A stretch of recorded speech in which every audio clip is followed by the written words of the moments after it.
There's a strange moment that almost every man experiences at least once in his life. It usually comes quietly. You finally stop checking your phone. You finally sleep without replaying conversations in your head. You finally wake up without that tight feeling in your chest. You start going to the gym again. You start focusing on your work. You start enjoying silence. You don't stalk their social media anymore. You don't wonder what they're doing. You don't care who they're with.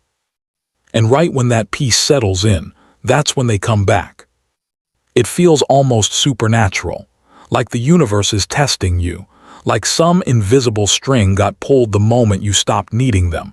But this isn't magic. This is psychology. This is human nature. This is attachment dynamics. And once you understand it, you'll never see relationships the same way again. Men are taught to chase. From a young age, you're conditioned to believe that effort creates value, that persistence wins hearts, that proving yourself earns love. So when someone pulls away, your instinct is to lean forward. You explain more, you give more, you try harder, you shrink your boundaries, you tolerate disrespect. You accept breadcrumbs. You convince yourself that loyalty means endurance. But the more you chase, the less you're respected. The more you explain, the weaker your position becomes. The more emotional you get, the more invisible you become. Because attraction doesn't grow in pursuit, it grows in absence. When you're constantly available, you become predictable. When you're always trying to fix things, you remove tension. When you're emotionally open to someone who isn't investing back, you silently teach them that they don't need to earn you. And humans don't value what they don't have to work for. Here's the part most men miss. When you finally let go, when you finally pull your energy back, when you finally stop trying to prove your worth, something shifts, not just in them, in you. Your nervous system calms down, your posture changes, your voice deepens, your presence becomes grounded. You stop leaking neediness through your eyes and your words. You stop operating from fear of loss. You start operating from self-respect. That's when they feel it.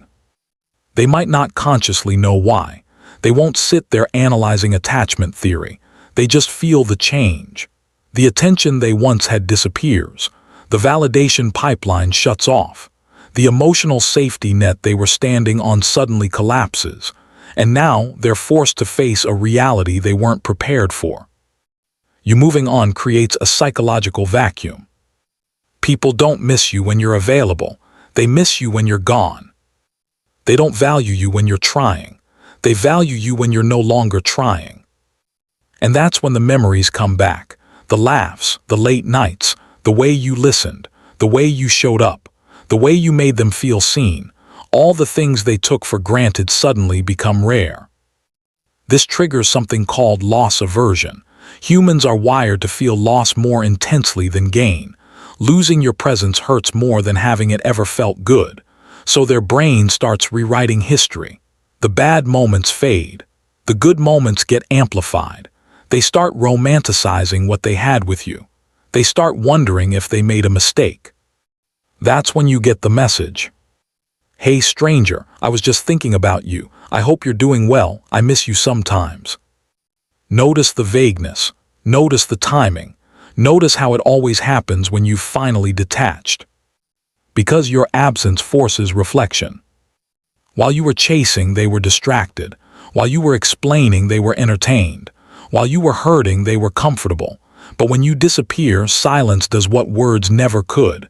Silence creates space. Space creates thought. Thought creates regret. Another layer to this is emotional contrast. When you were present, your value blended into the background. You became part of their routine. Your kindness became expected. Your availability became normal. But when you leave, contrast is created. Suddenly, there's a before and after. Suddenly, they feel the difference between life with you and life without you. And that contrast sharpens awareness. It's like turning off the music in a room. You don't realize how loud it was until it stops. But here's the deeper truth most men don't want to hear. They don't come back because they suddenly understand your worth. They come back because they feel their loss of control. Your peace threatens their ego. When you were emotionally invested, they had leverage. They knew you cared more. They knew they could pull away and you'd lean in. They knew they could give less and still receive more. That imbalance gave them power. But when you detach, that power disappears. Now they don't know where they stand.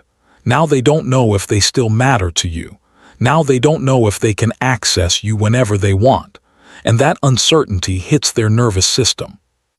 People crave emotional certainty, even when they don't want commitment. So they reach out, not always because they want you back, sometimes just to see if they still have access, sometimes just to confirm they're still important, sometimes just to soothe their ego. This is why you must be careful. Not every return is rooted in love. Some returns are rooted in loneliness.